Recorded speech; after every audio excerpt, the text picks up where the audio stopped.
ഇന്ന് ജൂലൈ 5 ബഷീർ ദിനം. വൈക്കം മുഹമ്മദ് ബഷീറിന്റെ പാത്തുമ്മയുടെ ആട് എന്ന കഥയിലെ പാത്തുമ്മയായിട്ടാണ് ഞാൻ അവതരിപ്പിക്കുന്നത്.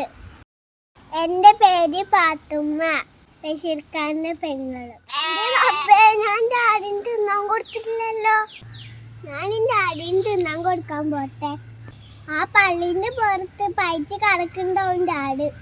പത്തിരി ചൊട്ടു വളമ്പി നടന്നൊരു മുത്തോളി ഫാത്തിമ്മ, അവളുടെ രംഗിന് കുന്നക്കിനാവിന്. നിങ്ങൾ ആരും ആടിന് തിന്നാൻ കൊടുത്തില്ലല്ലേ? പിന്നെ എൻ്റെ ആടിന് തിന്നാൻ കൊടുക്കലല്ലേ ഞങ്ങൾക്ക് പണി. എൻ്റെ ആടിൻ്റെ പുസ്തകങ്ങളൊക്കെ കീറി. എൻ്റെ ആടൊന്ന് പ്രസവിക്കട്ടെ, എന്നിട്ട് നിങ്ങൾക്ക് അതിൻ്റെ പാലൊന്നും തരൂല.